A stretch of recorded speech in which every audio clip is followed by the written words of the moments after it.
आचार्य श्री नमोस्तु नीता जैन ग्वालियर से शंका कर रही हैं कि जो निश्चय सम्यक दर्शन है ग्रस्तों को भरत क्षेत्र में नहीं हो सकता है, तो क्या विदेश क्षेत्र में निश्चय सम्यक दर्शन हो सकता है? कृपया शंका का समाधान करें। नमोस्तु आचार्य। पहली बात तो हमें ये समझ लेना चाहिए कि जो सम्यक दर्शन है वो भारत क्षेत्र का अलग होता है, विदेश क्षेत्र का अलग होता है, ऐसा नहीं। सम्यक दर्शन से सम्यक दर्शन है, चाहे वो किसी भी पर्याय में हो, किसी भी अवस्था में हो, सम्यक दर्शन होता है श्रद्धापूर्वक। अब बात आई है निश्चय सम्यक दर्शन की, और किसको हो? गृहस्थ को।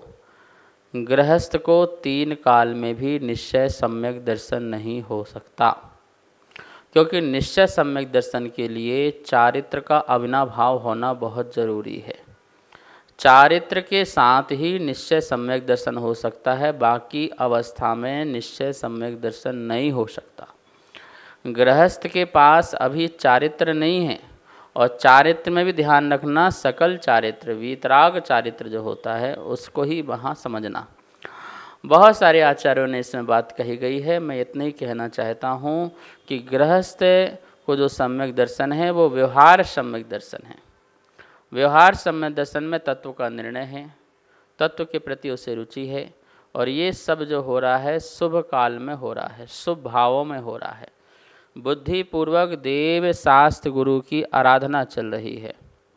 बुद्धिपूर्वक देव शास्त्र गुरु के प्रति भक्ति और तत्वों को समझना, 7 तत्व को भी जानना, ये भी तो जो है व्यवहार सम्यक दर्शन है। आपको पता है जीवा जीवाश्रव बंध संबंध निजरा मोक्षास तत्वम, ये जो 7 तत्व हैं इनको जो जाना जाता है तो कैसा जाना जाता है? प्रत्यक्ष की परोक्ष? परोक्ष रूप से इंद्रियों के माध्यम से जाना जाता है, और इंद्रियों के माध्यम से जाना जाता है तो वह व्यवहार ही कहलाया, निश्चय नहीं। वीतराग चारित्र जहाँ पर है, सम्यक चारित्र वीतराग है, तो वहाँ पर ही उस जीव को निश्चय रत्नात्रय। और ध्यान रखना, तीनों एक साथ ही होते हैं। निश्चय सम्यक दर्शन, निश्चय सम्यक ज्ञान, निश्चय चारित्र, तीनों एक साथ साथ होंगे, अलग अलग भी नहीं होंगे। व्यवहार तो हो जाए अलग, लेकिन निश्चय तीनों एक साथ होंगे। इसलिए गृहस्थों को, चाहे भरत क्षेत्र के हों, चाहे एरावत क्षेत्र के हों, चाहे विदेश क्षेत्र को, 3 काल में भी उनको क्या निश्चय सम्यक दर्शन नहीं हो सकता। जैसे आचार्यों ने कहा है कि गृहस्थों को जो है शुद्ध उपयोग नहीं हो सकता है, उनको ध्यान नहीं हो सकता है, जो उच्च कोटि का जो ध्यान है वो निर्विकल्प ध्यान नहीं हो सकता है, इसी प्रकार से उनको निश्चय सम्यक दर्शन भी नहीं हो सकता है।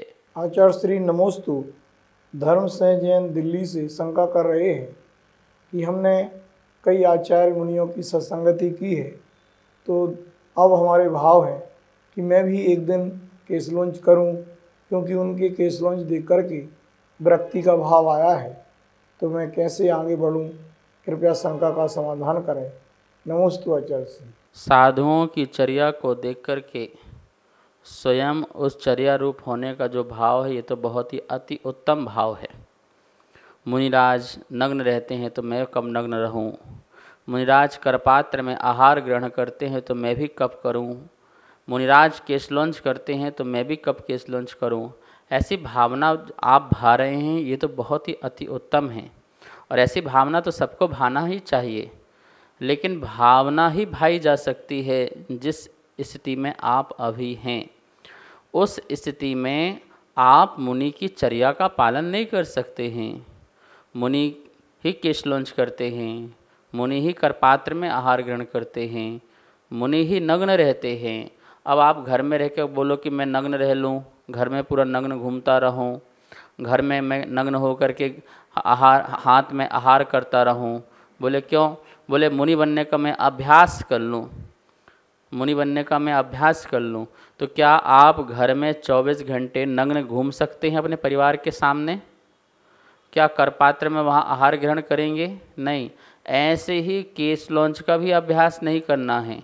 घर में रह के केस लॉन्च नहीं होता है। जब वैराग्य उत्पन्न होता है, मुनि से दीक्षा की प्रार्थना की जाती है, आचार्य से प्रार्थना की जाती है, आचार्य योग्य देख करके आपके वैराग्य की अनुमोदना करते हुए, वो केस लॉन्च करते हुए आपको दीक्षा देते हैं।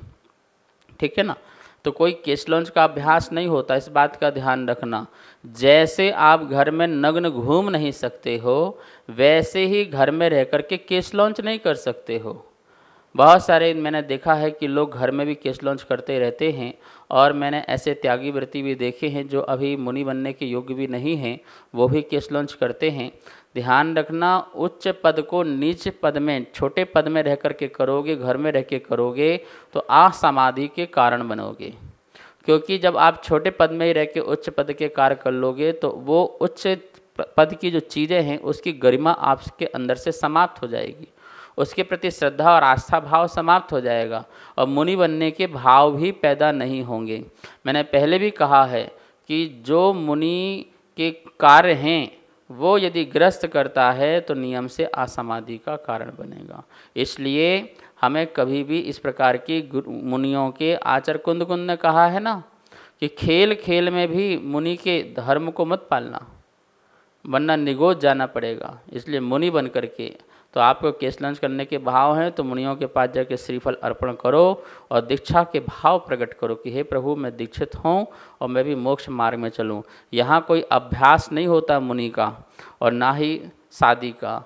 जिस प्रकार शादी का अभ्यास नहीं होता, ऐसे संन्यास का भी अभ्यास नहीं होता। जब तुम्हारे मन में संन्यास के भाव हों, संन्यास के मार्ग में चल पड़ो। आचार्य श्री नमोस्तु ओपी जैन गांधीनगर से शंका कर रहे हैं कि भगवान केवल ज्ञान होने के बाद समूह शरण के आगे धर्मचक्र चलता है, तो उसका क्या कारण है या उससे क्या लाभ है? कृपया शंका का समाधान करें। नमोस्तु आचार्य श्री। जब तीर्थंकरों का मंगल विहार चलता है, समूह शरण का विसर्जन करके आगे जाते हैं और फिर वहाँ जाके समूह शरण लगता है, उसके बीच में जब उनका विहार होता है तो कितने असंख्य देवी देवता साथ चलते हैं, और आगे सर्वाण्य यक्ष होता है जो अपने मस्तक के ऊपर एक चक्र धारण किए होता है। 1000 आरे वाला वह चक्र होता है, धर्म चक्र। मानो यह बताता है कि भगवान की जो वाणी है वो संपूर्ण संसार के जीवों के लिए है। धर्म की प्रभावना आगे करते हुए वह चक्र चलता है। जितने भी जीव हैं उनका कल्याण हो, उनका उद्धार हो, इस भाव से प्रभु के आगे आगे धर्म चक्र चलता है। धर्म के देवता आ रहे हैं, इस बात का संकेत देने के लिए सर्वाण्य यक्ष जो है सभी व्यक्तियों के मन में धर्म का भाव प्रकट हो और प्रभु के चरणों में आकर के बैठ कर के धर्म सीखें, धर्म का ज्ञान लें। इस बात के लिए धर्म चक्र जो है आगे आगे धर्म प्रभावना के लिए चलता है। सभी को सादर जय जिनेंद्र। पूज्य गुरुदेव के मुखारविंद से आप सभी की शंकाओं का नित्य समाधान आगम के अनुसार किया जा रहा है, और ये इसका प्रसारण आदिनाथ टीवी चैनल के माध्यम से हो रहा है। अगर आपके मन में किसी भी प्रकार की कोई भी शंका है तो आप हमें नीचे दिए गए नंबर पर बेझिझक भेज सकते हैं, और आपकी शंका का समाधान पूज्य गुरुदेव के मुखारविंद से आदिनाथ टीवी चैनल के माध्यम से किया जाएगा। तो आप हमें अपनी शंकाएं भेजें और पूज्य गुरुदेव के मुखारविंद से अपना समाधान पाएं और अपनी शंका का समाधान करें। जय जिनेंद्र। इस कार्यक्रम के पुण्यार्चक थे अशोक बड़जात्या, ममता बड़जात्या, अंकिता, टीना, आकाश, अंकुश, सॉल्ट लेक कोलकाता से, गुप्तदान अहमदाबाद से। इस कार्यक्रम के पुण्यार्चक थे श्री खंडेलवाल दिगंबर जैन मंदिर, राजा बाजार, कनॉट प्लेस, नई दिल्ली, एवं श्री खंडेलवाल दिगंबर जैन मंदिर, वैदवाड़ा, दिल्ली के अंतर्गत खंडेलवाल दिगंबर जैन पंचायत, दिल्ली। जिनेंद्र जैन नरपतिया अध्यक्ष, धीरज जैन कासलीवाल महामंत्री, विजय लोहाड़िया विक्की उपाध्यक्ष, गौरव पाटोदी मंत्री, विनोद पांड्या कोषाध्यक्ष।